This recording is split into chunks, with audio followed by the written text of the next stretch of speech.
Hola, saludos en nombre de todo el equipo de Mindalia Televisión. Hoy está con nosotros Juan Carlos Lorenzo y viene a compartir la conferencia Higiene Mental, deja de acumular basura en tu vida. Como íbamos diciendo, Juan Carlos Lorenzo es arquitecto, psicólogo social, Neurolinguistic Programming Master Trainer, diplomado en excelencia en comunicación y desarrollo de talento personal con PNL, coach ontológico profesional, conferencista internacional y capacitador empresarial. Antes de darle paso, pues queremos recordaros que Mindalia tiene un nuevo programa en el que tú también puedes colaborar de una forma activa. El programa se llama Mindalia Solidaria y cada semana invita a representantes de organizaciones solidarias de todo el mundo para que todos sepamos más de ellas. Puedes colaborar diciéndonos qué colectivos, qué organizaciones solidarias de tu país te gustaría que invitáramos al programa. Para ello, puedes mandar un email a solidaria@mindalia.com, repetimos, solidaria@mindalia.com, y así darnos su nombre y forma de contactar con ellas. De esta forma, tú también puedes ser solidario con el mundo. Para participar en directo con nosotros y hablar a través del chat que hay a la derecha de tu pantalla, y también donde puedes hacer tus preguntas a nuestro invitado de hoy, pues recuerda que el funcionamiento es muy sencillo. Tienes que poner primero la palabra pregunta en mayúsculas, seguido del país desde donde nos escribes y seguido de tu pregunta. Vamos a dar paso ya a Juan Carlos Lorenzo y la conferencia Higiene Mental, deja de acumular basura en tu vida. Juan Carlos, ¿qué tal? ¿Cómo estás? ¿Qué tal, John? ¿Cómo estás? Buenas tardes. Pues un placer, te cedo la palabra, todo tuyo. Muchísimas gracias. Bueno, gracias. Antes que nada, buenas tardes, buenas noches o buenos días, depende del lugar del mundo donde se esté viendo esta conferencia. Quiero agradecerte a vos y por intermedio tuyo, John, a todo el equipo de Mindalia por darme la oportunidad de, en esta segunda opción, de ocuparme de este tema que me atrapa tanto, que es higiene mental. En una oportunidad anterior había hablado sobre la importancia de la palabra, tema que también está involucrado dentro de la higiene mental. Pero para meterme de lleno en el concepto de higiene mental, podríamos dar una definición y después tocar algunos puntos paralelos, porque la búsqueda de una higiene mental realmente no estamos acostumbrados nosotros a llevarla adelante. Podría decirse, si lo tuviera que definir, que es un conjunto de disciplinas, actividades, técnicas, que lo que busca es regular nuestras emociones, nuestros pensamientos, para proyectarse, digamos, en la vida de una manera más saludable, ¿verdad? Pero no estamos acostumbrados a esto. Nos han enseñado desde chico a mantener una higiene física, nos han enseñado a mantener... A nadie se le ocurre, por ejemplo, salir a la calle sin peinarse, sin asearse, sin lavarse los dientes. Lo que no nos han educado es con respecto a la higiene mental. Y yo les aseguro, sin temor a equivocarme, que quien no mantiene una higiene mental huele feo. Y vamos a ver por qué. El primer punto que tengo que tocar es en relación a las emociones, John. Te voy a pedir que pases la primera. Eso, gracias. Cuando hablamos de emociones o de sentimientos, tenemos que hacer énfasis en lo siguiente. Somos bastante analfabetos en el concepto de las emociones. En la escuela, en la universidad, en la secundaria, en la primaria, se nos educa mucho desde el punto de vista del coeficiente intelectual, pero poco se nos habla de las emociones. Yo escucho a los padres, por ejemplo, cuando llegan sus chicos de la escuela, le preguntan, y bueno, ¿cómo te fue? ¿Qué estudiaste hoy? ¿Qué hicieron hoy? Pero no se atreven a preguntarle, ¿cómo te sentiste? ¿Qué te atravesó? ¿Qué emoción te atravesó hoy mientras estabas en la escuela? No son preguntas naturales, normales que hacemos. Acá yo les voy a poner en este gráfico un poco las emociones básicas, las emociones que tienen rostro, dice el doctor Rossetti. Estas emociones son básicas, y se dice que son básicas porque después de todo este conjunto de emociones derivan el resto, ya sea en sus intensidades o combinándose. Y fíjense un detalle, si hacemos mención de cada una de ellas, tenemos la alegría, la tristeza, la ira, la sorpresa, el miedo y el asco.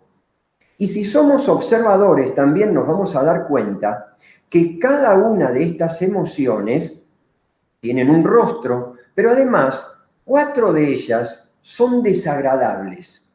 Una puede ser neutra, que es el asco, y tan solo tenemos una emoción agradable, que es la alegría. ¿Qué significa esto? Que estamos condicionados naturalmente a experimentar emociones desagradables. Yo no hablo de emociones negativas y positivas, porque en realidad todas las emociones tienen una función. Podríamos decir que la ira, ¿para qué sirve la ira? Y bueno, la ira nos sirve para defender lo que consideramos que es nuestro. La tristeza, por ejemplo, ¿para qué puede llegar a servir? Y para reparar el daño, la pérdida que hemos podido experimentar en algún acontecimiento. Yo me acuerdo hace años atrás practicaba artes marciales y cada vez que competía, a veces ganaba, a veces perdía, pero en el momento que experimentaba una derrota, obviamente no me sentía alegre, me sentía triste.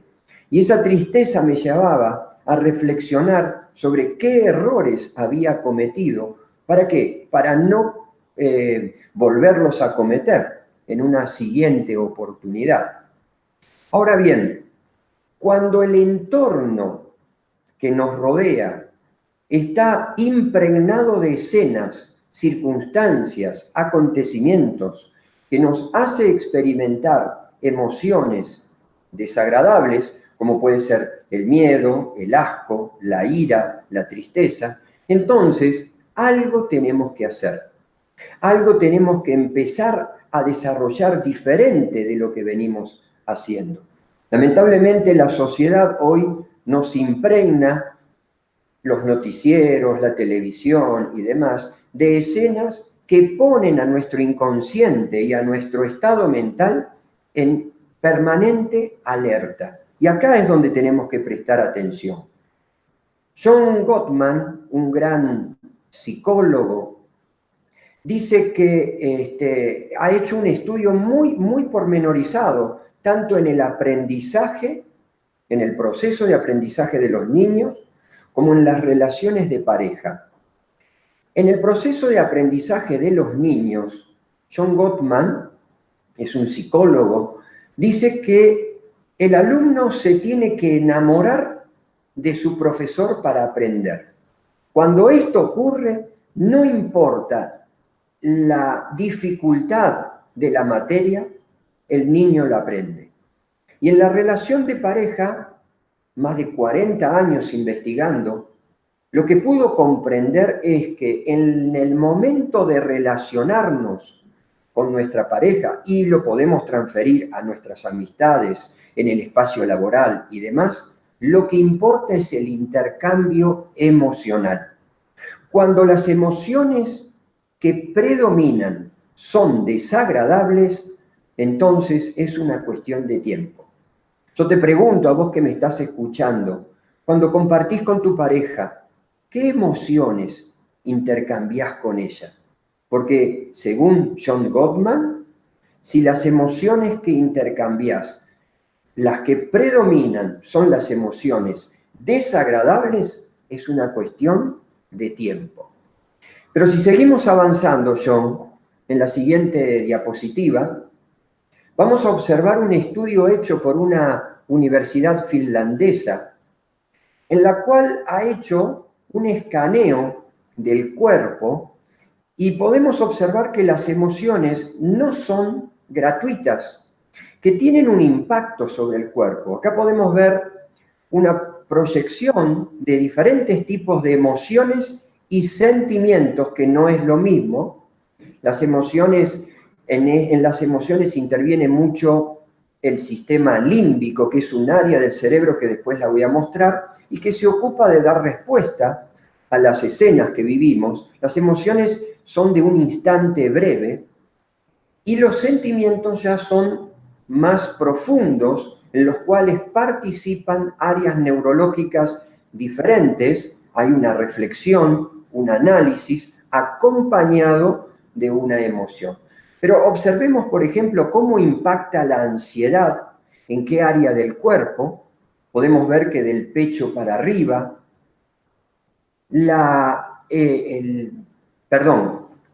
sí, bien digo, la ansiedad, ahí lo estoy viendo bien.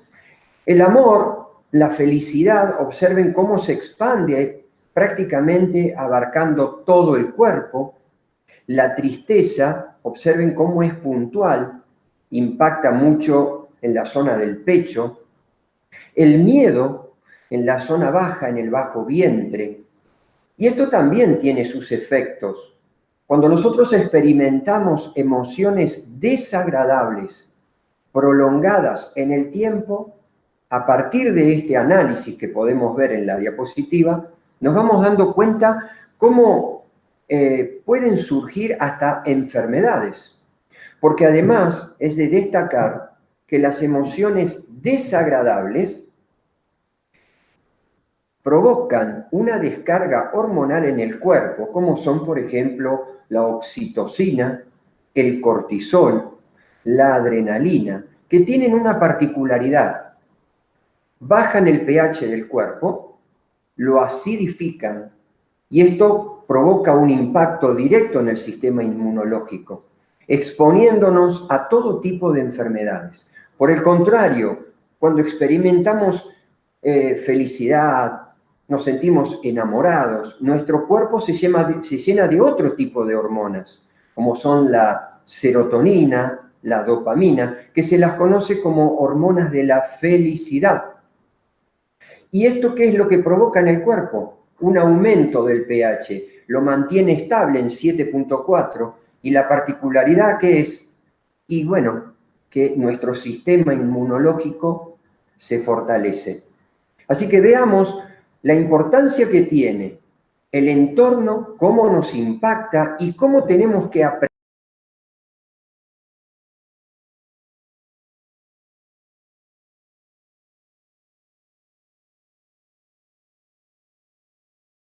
Bueno, parece que se ha perdido la conexión con Juan Carlos. Vamos a intentar recuperarla. Vamos a ver si podemos recuperarla, así que esperar unos minutitos a ver si podemos solucionar estos problemas técnicos. Volvemos con vosotros en cuanto podamos. A ver ahora sí. Juan Carlos, ¿me oyes? Sí, Sí, perfectamente, se John. fue la conexión aproximadamente un minuto. Si quieres retomamos. Estaba hablando con los espectadores para avisarlos, pero bueno, parece ser que ha vuelto. Retomamos un minuto atrás si quieres, así que Bien. te doy paso de nuevo. Gracias. Bueno, lo que estábamos hablando era del impacto que tenían las emociones en el cuerpo, y a partir del diagrama que mostrábamos de este trabajo hecho por la Universidad Finlandesa de Aalto, nos mostraba cómo estas emociones impactaban en el cuerpo, en qué áreas del cuerpo. Y vemos que las emociones agradables son expansivas, se proyectan a lo largo de todo el cuerpo, mientras que las emociones desagradables tienen una tendencia a ser más puntuales. Por ejemplo, la tristeza en el pecho, el miedo en el bajo vientre, y así sucesivamente. Y que además tenía una suerte de descargas hormonales que podían o acidificar o alcalinizar el cuerpo. Por eso decíamos la importancia que tiene de aprender a manejar las emociones y no que éstas nos manejen a nosotros. Yo te pediría, John, si podemos pasar al siguiente, la siguiente diapositiva. ¿Me escuchas? Sí. Yo no la puedo ver en el monitor, pero si la tienes, es...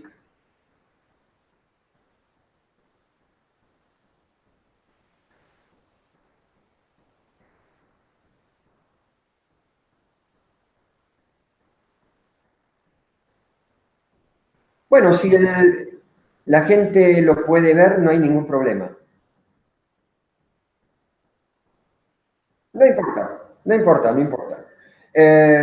Bueno, ahí en la imagen ustedes pueden ver nuestro cerebro, cómo está constituido en tres áreas muy importantes: el cerebro reptiliano, el sistema límbico y el neocortex. El cerebro reptiliano se llama así justamente porque se parece mucho al cerebro o el área cerebral, el área neurológica de los reptiles. Realmente este es el más antiguo de todas las áreas de nuestro cerebro y tiene aproximadamente en el proceso evolutivo unos 500 millones de años. El sistema límbico es como una capa de cebolla, imagínense, que viene después y tiene aproximadamente unos 200 millones de años.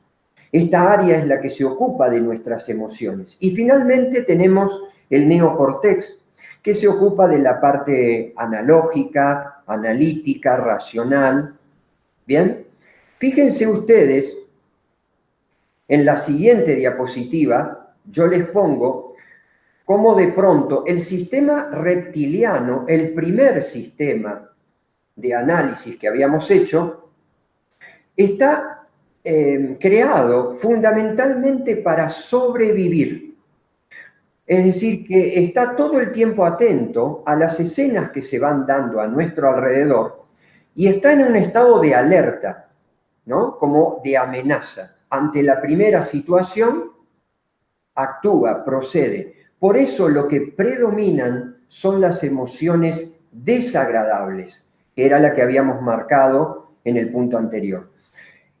La alegría, que es la única emoción agradable que tenemos, requiere entonces de un estado de atención, vivir, como yo digo, en alerta, en estado de conciencia. Si vivimos en piloto automático y de memoria, vamos a estar todo el tiempo a merced de nuestro sistema nervioso. Acá la propuesta entonces a través de la higiene mental es poner en práctica una serie de técnicas y herramientas. ¿Para qué? Para que nuestro sistema nervioso pueda relajarse y perder ese estado de alerta que nos hace experimentar permanentemente emociones desagradables.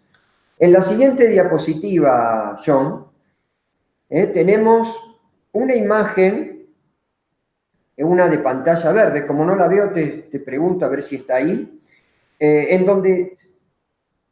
Perfecto. Bueno, algunas señales que nos pueden indicar cuando nos hace falta un poquito de higiene mental.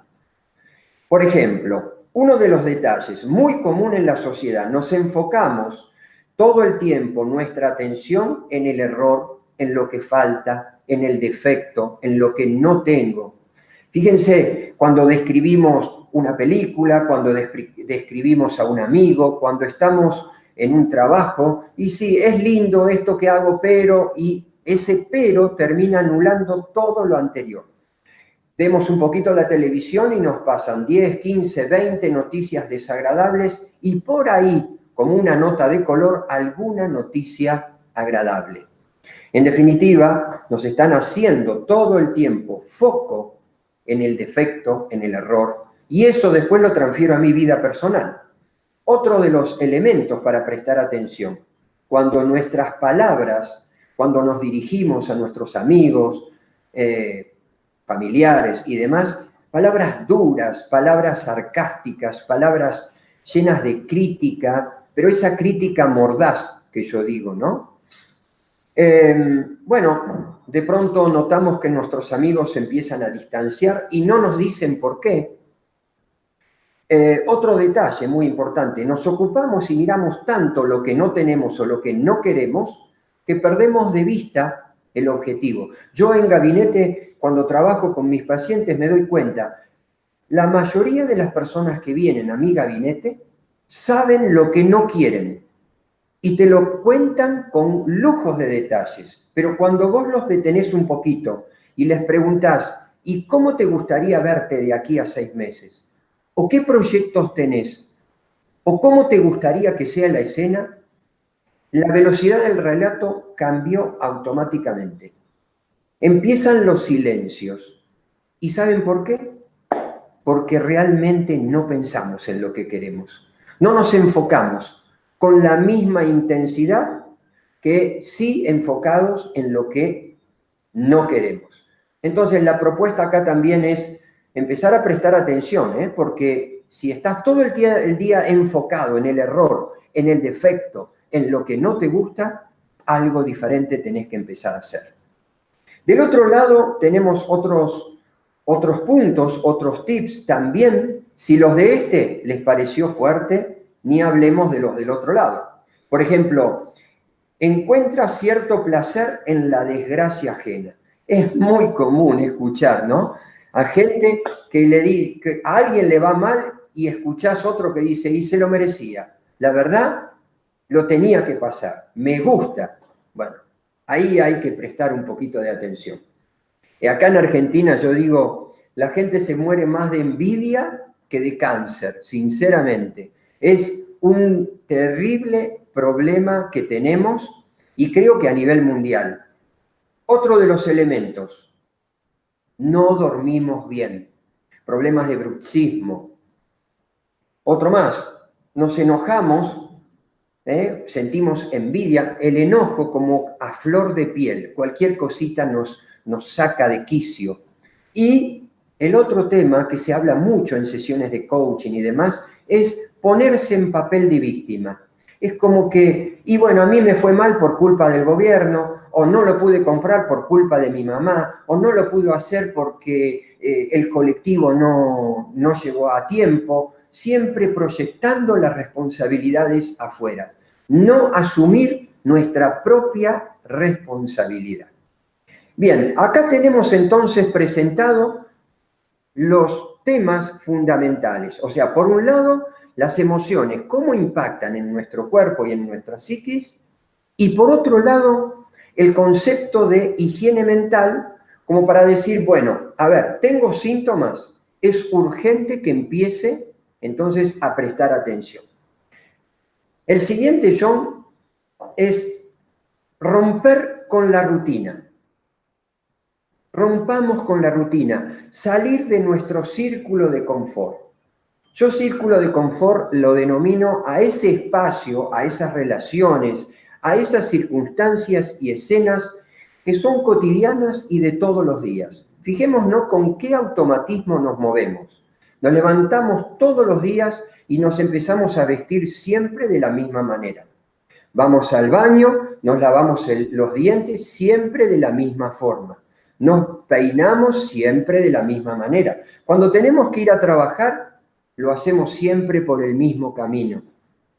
En fin, una infinidad de tareas, actividades que las hacemos, por eso digo, en forma mecánica.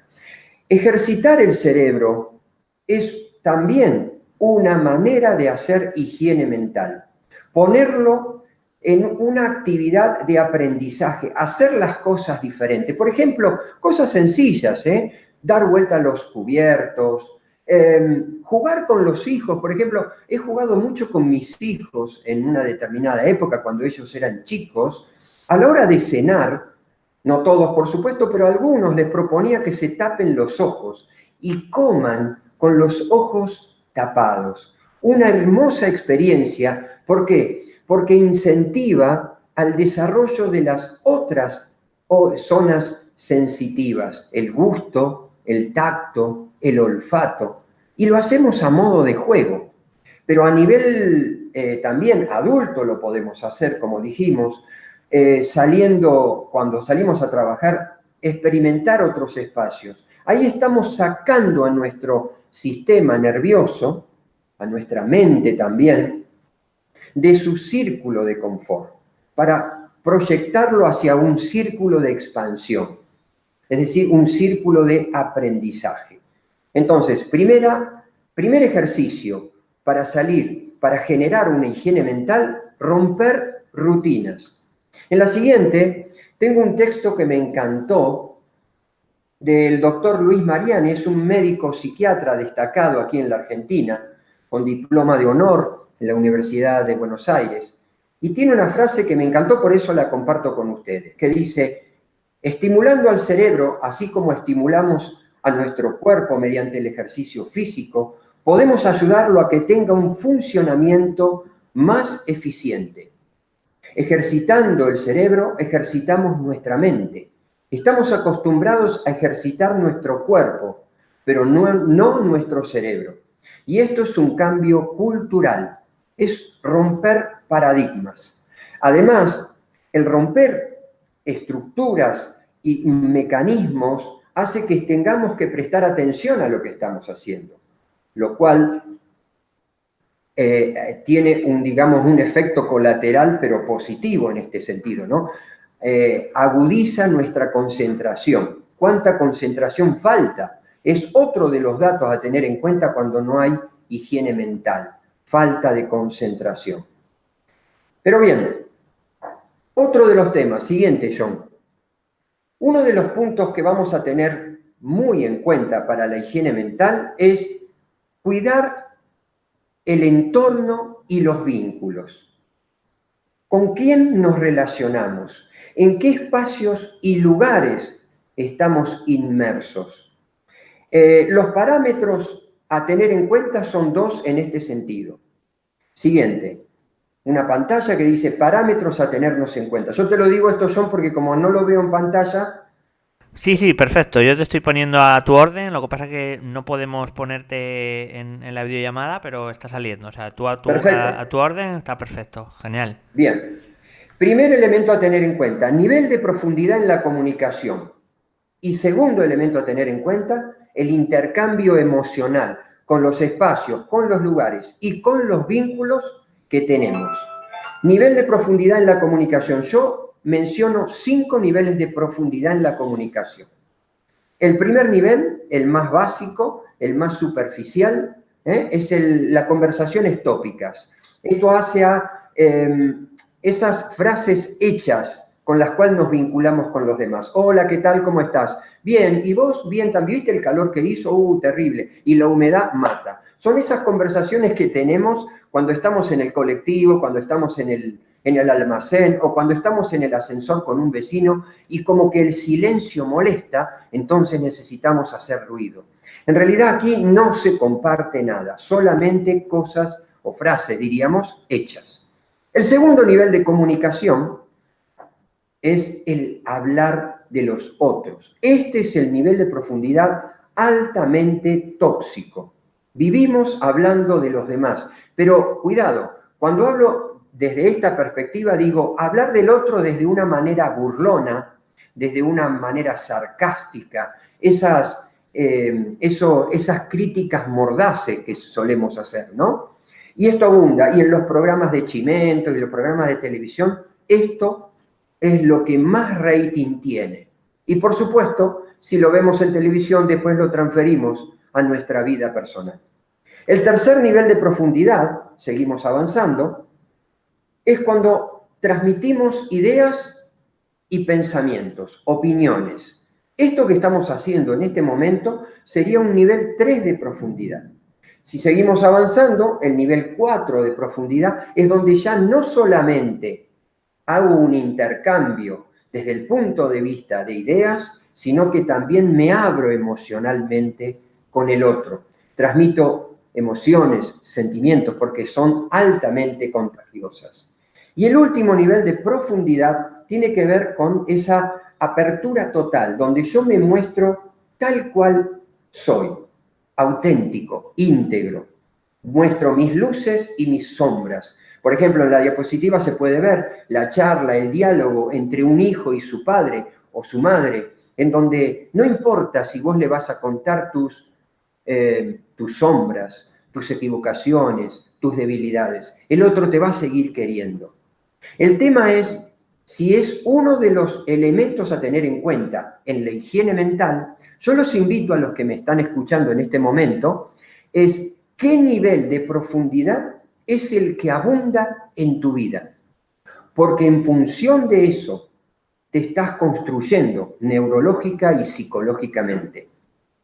¿Me explico? Es decir, si yo estoy todo el tiempo rodeado de escenas que alimentan un nivel 2 de comunicación, que es la burla, el chisme, y en lugar de reírme con, me río de, entonces ese es mi nivel de ser. Entonces tengo que aprender a dominar, a empezar a decir basta a ciertas cosas y alimentarme de ciertas otras que no estoy acostumbrado. Esto es con respecto a los niveles digamos, de intercambio de comunicación, que a su vez tienen un impacto en lo emocional, y es la siguiente diapositiva, John, en donde hay un intercambio emocional. Si vamos pasando las diapositivas, yo les invito a cada uno de los integrantes que hoy nos acompañan a que analicen las siguientes preguntas que les hago. Y en cada pregunta hay una diapositiva, John.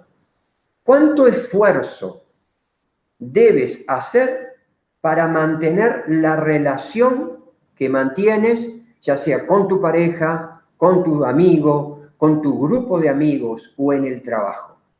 ¿Cuánto esfuerzo debes hacer para mantener esa relación? Siguiente pregunta. ¿Vale la pena ese esfuerzo? Siguiente pregunta. ¿Esa persona o vínculo aporta calidad a tu vida o la retienes por costumbre?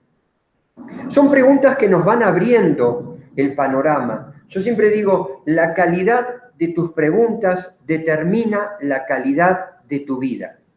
Hay gente que cree en la suerte y dice, mira qué suerte este fulano, qué bien que le va. No es suerte, se sabe hacer preguntas inteligentes. Por eso tiene una vida agradable y la sabe orientar, sabe manejar sus emociones, las pone a su servicio y no que las emociones lo dominan.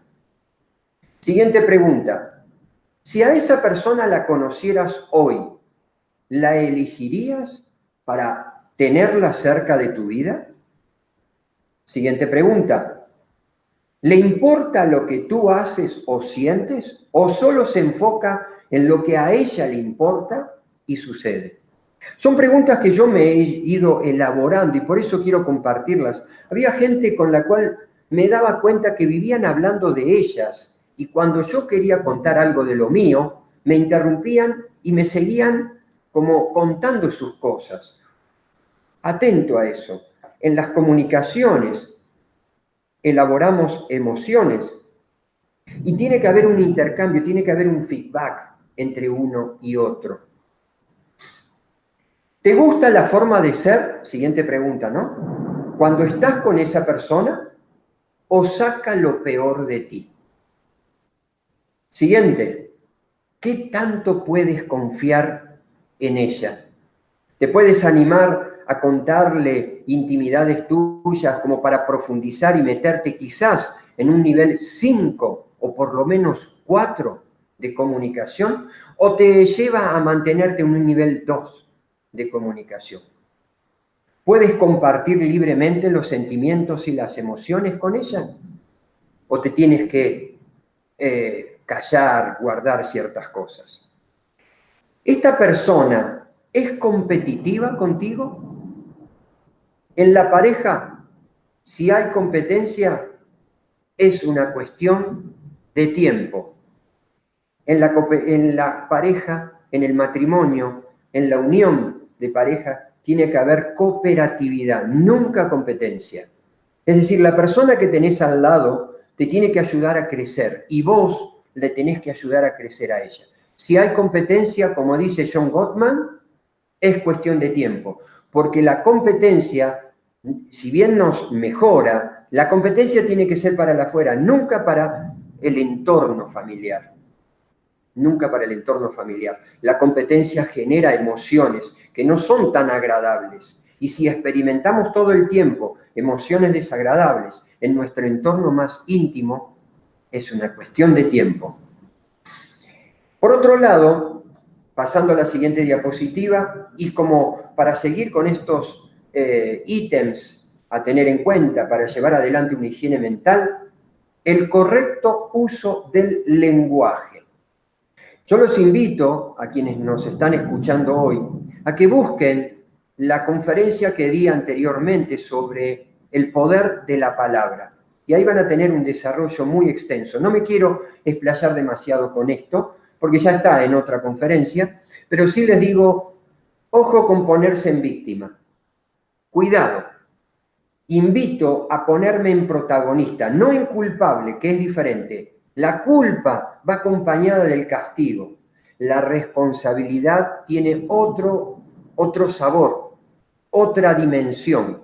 Porque diríamos que cuando yo me siento responsable de algo que hice y si no lo hice bien, pido disculpas, reparo el daño, corrijo y sigo avanzando. Ahí está la diferencia. En cambio, el que se siente culpable, la única solución es el castigo. ¿Bien? Pero invito nuevamente, esto es uno de los puntos muy pequeños dentro de un tema enorme y gigante que es el poder de la palabra. Juan Carlos, simplemente recordar que Sí. quedan 2 minutos para acabar conferencia y dar paso al turno de preguntas. Gracias. Perfecto, perfecto. Otras sugerencias breves para la higiene mental. No sé si se escuchan algunos truenos por acá. Fuerte está lloviendo acá en Córdoba. Es la lectura, el compartir espacios verdes, el jugar. A veces somos adultos, nos hemos almidonado tanto que perdemos esa capacidad de juego. Yo juego mucho y juego muy seriamente. Hay un concepto que tengo muy claro. Nos han metido en la cabeza la idea de que el juego es un descanso en el proceso de aprendizaje, cuando en realidad el juego es parte, tiene que ser parte del proceso de aprendizaje. Para la higiene mental sugiero también la práctica deportiva, ya sea caminar, trotar, andar en bicicleta, nadar. ¿Bien? Otro elemento, a veces estamos tan embuidos en producir, en generar ganancia económica, trabajando, que perdemos de vista el compartir con nuestros seres más queridos, amados, momentos, espacios. Y acuérdense, los niños no se van a acordar de lo que le dieron materialmente, sino lo que le dieron y compartieron con ellos emocionalmente. Y una última sugerencia de higiene mental es dedicarse en algo, en algún área del arte, ya sea tocando el violín, música, pintura, escultura, algo que tenga que ver con el hemisferio cerebral derecho, porque ya la sociedad nos invita mucho a utilizar el hemisferio cerebral izquierdo, que es el lógico, el analítico, el racional. Hagamos algo que tenga que ver con la creatividad, que tenga que ver con la inspiración. Por eso sugiero estos elementos como para tener una buena higiene mental. Queda abierta la posibilidad entonces de que me hagan preguntas, John. Pues sí, vamos a pasar al turno de preguntas. Muchas gracias a Juan Carlos por toda esta información, esta exposición. Antes de pasar al tiempo de preguntas, queremos recordaros que en Mindalia queremos animaros a que viváis unas fiestas más conscientes, solidarias y ecológicas. Por eso te pedimos que evites, en lo posible, comer carne, embutidos, alimentos de origen animal. Piénsalo y reflexiona sobre ello. Porque Navidad puede seguir cuidando tu mundo gesto a gesto. Ahora sí vamos con el turno de preguntas. Comenzamos con Mari Mir desde Argentina. Nos dice, el otro es un reflejo de mí. ¿Estás de acuerdo?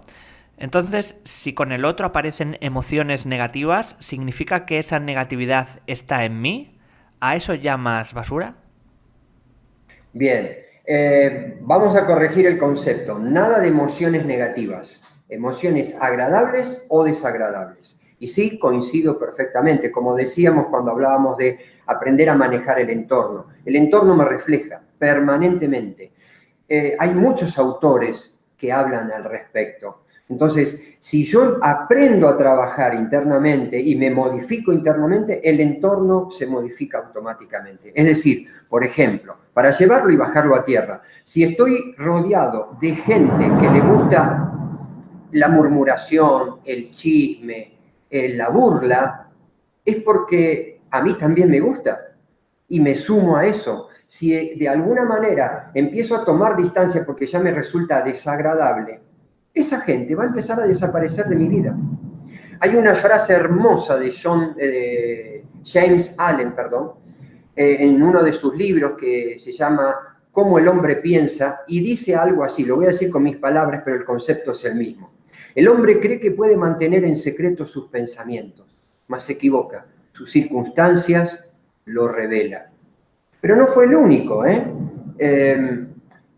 Buda, por ejemplo, decía, Siddhartha Gautama, el príncipe, decía, somos lo que pensamos y el mundo que nos rodea es el reflejo de nuestros pensamientos.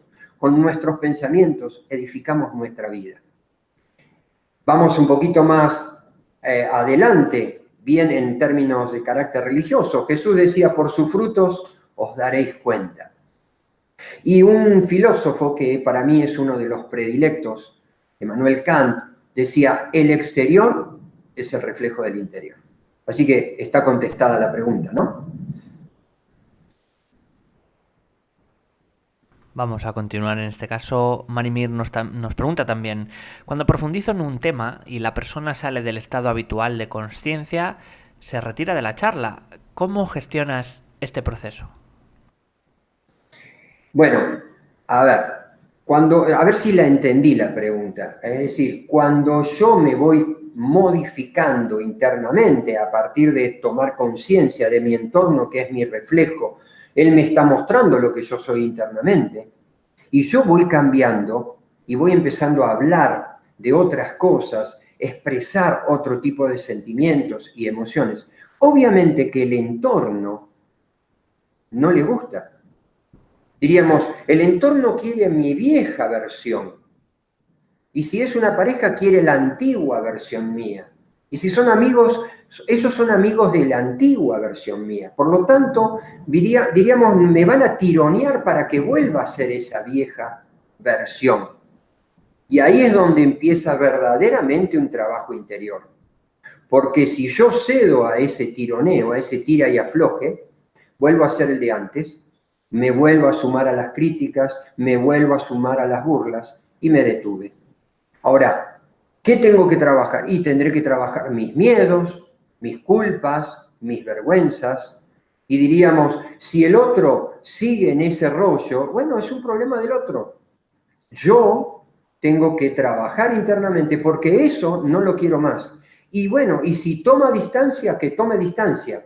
Ese espacio que me va a quedar, luego va a ser cubierto por nuevas personas, quizás un poco más refinadas, quizás un poco más delicadas, digo, en el sentido, en la percepción, en su lenguaje, en su forma de intercambio emocional con el otro. Creo haber entendido de esa manera la pregunta. Vamos a seguir con las siguientes preguntas, nos están llegando bastantes. Vamos a intentar dentro de lo posible condensar para intentar dar cabida a las máximas posibles. Elidez León, en este caso Elidez León desde México, nos dice, estoy pasando por un momento difícil, mi expareja ya tiene una relación y siento culpabilidad constante porque no funcionó. ¿Qué puedo hacer para soltar lo que no es para mí? Gracias. Bueno, es un tema bastante profundo. Algo no hiciste, pero no solamente es toda responsabilidad tuya. En toda pareja hay una responsabilidad de un 50 y un 50. Pero digo, en la parte que a vos te toca, o que a ti te toca, bueno, a ver, ¿en qué te equivocaste? Por eso es importante las emociones desagradables. La culpa, bueno, la culpa es un sentimiento más que una emoción, ¿no? Pero la tristeza, a ver en qué me equivoqué, qué es lo que hice mal. Y por ahí no fui lo suficientemente galante, no fui lo suficientemente compañero, por ahí me estuvo diciendo. Pero por otro lado, también me sirve para darme cuenta de, bueno, era lo que yo estaba buscando, era lo que yo necesitaba, me gustaba esa relación, ¿cómo la podría haber mejorado? Porque si no, lo que me va a pasar es que voy a transferir el mismo error a mi próxima relación. Continuamos. Nancy Gualteros desde Colombia. No sé por qué siempre permanezco con un mal genio constante. ¿Algún consejo? Bueno, justamente, mal genio constante es falta de higiene mental. Un poco poner en práctica lo que decíamos. Y cuando vos decías, John, del tema de mientras pasabas los comentarios, los avisos y hablabas de la alimentación, un tema muy importante también a tener en cuenta en el enfado.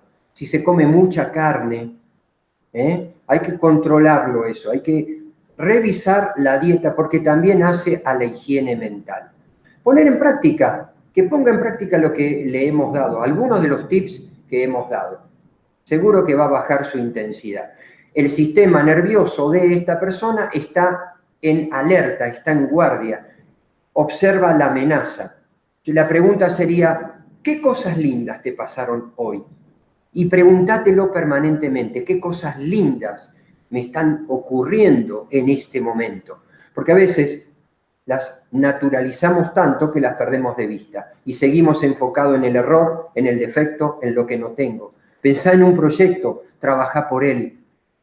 Volcá tu líbido en ese tipo de cosas, en lo que quiero en lugar de lo que no quiero. Bien, seguimos. Nos dice ASMR Flower Girl. ¿Cómo hacer si las personas tóxicas son la propia familia? Qué tema, ¿no? Qué tema delicado. Realmente un tema delicado, cuando la familia es... Y bueno, a veces, aunque sea la familia, diríamos, si estoy diariamente 6 horas con mamá o con papá, con mis padres, y bueno, achico un poco esa cantidad horaria de compartir momentos y busco nuevas relaciones, nuevos vínculos. Por ahí hasta me involucro con un proyecto, diríamos, para que la dosis tóxica diaria no sea tan intensa, ir bajándola de a poco. Por supuesto que a una madre, a un padre no se le puede decir no te quiero ver más, listo, ya está. Pero por ahí compartir menos tiempo, un poco menos, y ir dosificándola con nuevas actividades que me nutran desde la alegría, desde la felicidad, desde el compartir, desde la risa. ¿Bien? Proyectos, proyectos. La gente sabe lo que no quiere, pero no sabe lo que quiere. Seguimos.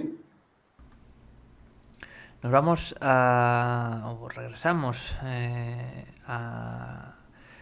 Perdón, vamos a ir a Colombia. Con Alexander Zen nos dice, segundo nivel de comunicación, la crítica a los demás, ¿qué problemas emocionales o psíquicos puede suscitar? Gracias. El nivel 2 de comunicación es un nivel altamente tóxico, porque la crítica por la crítica en sí misma no es negativa, porque en el nivel 4 de comunicación yo puedo hacer una crítica al otro, pero es una crítica constructiva. El tema es cuando la crítica es destructiva, es decir, hablo del otro, llevo chisme, llevo y traigo, me burlo, y eso, por supuesto, que me pone en alerta. A ver, yo no los puedo ver, pero levante la mano, a ver, ¿a quién le gusta que hablen mal de uno? Y si no te gusta que hablen mal de vos, si supieras que alguien habla mal de vos, ¿cómo procederías? Si te enterás y te dicen, mira, fulanito de tal o menganita estuvo diciendo falsedades dirigidas hacia vos, ¿cómo procederías? ¿Te pondrías contento? ¿Te pondrías alegre? No, te molestarías e inmediatamente le irías a enfrentar. La pregunta es, ¿por qué lo hacemos entonces? ¿Por qué nos sometemos a ese tipo de cosas? Lo que queremos es experimentar adrenalina, ira, por ahí hasta envidia, muchos comentarios envidiosos porque al otro le va bien y yo no lo soporto que le vaya bien porque no lo puedo lograr. Entonces, ese tipo de cosas son altamente tóxicas, y tenemos que evitarlas, tenemos que evitarlas. A mí me gusta estar con gente inclusive superior a mí. ¿Y saben por qué? Porque aprendo. Y cuanto mejor le va a mis alumnos, más alegre me pongo. ¿Por qué? Porque de ellos también aprendo. Me encanta rodearme de gente buena. Eso me lo decía mi padre. Rodéate siempre de gente que esté por arriba tuyo, porque así aprendés. Y otra frase que tenía, y con esto cierro esta pregunta. La envidia es el mejor tributo que le puede hacer la mediocridad a la excelencia. Esto me lo dejó grabado mi padre desde bien chiquito. Es un refrán que él tenía. Me decía, la envidia es el mejor tributo, que le puede hacer la mediocridad a la excelencia. ¿Seguimos, John? Vamos ya con el último número de preguntas. Nos dice Edila González desde Guatemala. ¿Puede recomendar algún libro para mejorar la higiene mental? Estoy escribiendo uno, estoy a punto de editarlo. Pero se pueden utilizar muchos libros de inteligencia emocional, porque van muy emparentados. La higiene mental va directamente emparentado con inteligencia emocional. Y hay autores de primera línea. Hay un libro que escribió recientemente el doctor López Rossetti, Emociones y Sentimientos. Me encanta, lo recomiendo. Y bueno, y después todo lo que tenga que ver con inteligencia emocional, de Goleman, un libro fantástico, un bestseller digno de ser estudiado y leído. Nos pregunta Marta Lasso, Argentina, Sí. Lady Ortiz desde España. ¿La soledad tiene connotaciones negativas? Tengo miedo a quedarme sola. ¿Qué puedo hacer? La pregunta sería empezar a preguntarte, ¿a qué le tenés miedo? ¿Qué pasaría si estás sola? ¿Qué podría pasar? Empezar a preguntarte, a ver, ¿a qué tenés miedo? ¿A encontrarte con vos misma? ¿A darte cuenta de cosas que por ahora les estás escapando? La soledad es, bien entendida, es ponerle sol, luz a la edad. Cuando uno aprende a convivir con uno, bien, saludablemente, y nos empezamos a respetar, a querer, luego, en la compañía con el otro, podemos lograr hermosas cosas. Pero si yo voy a buscar en el otro el vacío, voy a tapar el vacío que tengo adentro, no es una solución. A veces el encontrarse con uno, el darse espacios, el ver qué es lo que te gusta, qué es lo que te agrada, cómo te gustaría ver y trabajar por ese proyecto, es una excelente oportunidad para después relacionarse con los demás sin que sea un intercambio, sino un intercambio, digamos, de carácter comercial. Yo te doy para que vos me des. Yo estoy con vos para que vos estés conmigo. No. Yo estoy con vos y comparto con vos, pero porque ya me siento bien conmigo. Seguimos. Y de esta forma llegamos a la última pregunta de la noche. Nos dice Zuli Mateus. Juan Carlos, Sí. ¿aceptar mis errores es aceptar mis culpas? Aceptar tus errores es un primer paso básico y fundamental para crecer. Yo decía, el concepto de culpa es cuando cometí un error, pero no tiene posibilidad de subsanarlo, de corregirlo. El error es parte de un proceso de aprendizaje. No se aprende de otra manera que equivocándonos. Lo que pasa es que nos metieron en la cabeza el programita que dice equivocarse está mal. Y no es así. Es la única manera de aprender. Yo me tengo que permitir equivocarme. Si algo no me sale bien, bueno, a ver, aprendo, reflexiono, ¿qué es lo que hice? ¿Qué es lo que no hice? Para no volver a repetir lo primero y buscar otra alternativa. La gente, las personas, si estudiamos la biografía de las grandes personalidades de la historia, yo les puedo asegurar que son los que más veces se equivocaron, pero siguieron adelante. Y si cometieron un error, reparan el error si lastimaron a alguien. Pero la culpa no es sana. Por eso hablo de responsabilidad. Cometo un error, pido disculpas, reparo y sigo avanzando, sigo creciendo. Pues de esta forma hemos llegado al final de la conferencia. Muchísimas gracias de nuevo, Juan Carlos. Esta información ha sido vista en países, estoy viendo aquí, Bolivia, Argentina, España, Colombia, Estados Unidos, México, Uruguay, Costa Rica, Perú, Francia, Chile, Paraguay, Guatemala, Canadá, Venezuela u Honduras. Muchísima participación hoy en la conferencia, así que muchas gracias. Ahora os voy a pedir un apoyo para Mindalia, que es pulsar el icono de la mano hacia arriba en esta conferencia. Es el símbolo de me gusta de este vídeo en YouTube. Puedes hacer un comentario positivo, compartirlo también, y de esta forma nos ayudas y colaboras para que todos estos mensajes, informaciones, lleguen a muchas más personas en todo el mundo. Ahora vamos a dar unos segundos a Juan Carlos para que se despida de todos vosotros. Bueno, nuevamente, John, te agradezco la oportunidad que me has dado y a todo el grupo de Mindalia, porque realmente me siento, bueno, contenido, mimado, diríamos, por todo esta posibilidad que tengo de, bueno, transmitir lo que uno ha aprendido y aplica en la vida. Y también transmitirle mi agradecimiento a todas las personas que estuvieron ahí frente a la pantalla acompañándome. Y bueno, será para la próxima oportunidad. Les deseo un feliz año, que arranquen el próximo año con toda la fuerza y con mucha prosperidad. Gracias. Pues muchísimas gracias de nuevo, Juan Carlos. Para finalizar, recordaros que podéis colaborar con nosotros suscribiéndose a nuestro canal de YouTube. Y a todos los que hacéis posible esto, a todos los que estáis ahí detrás, muchísimas gracias y hasta la próxima conexión de Mindalia en directo.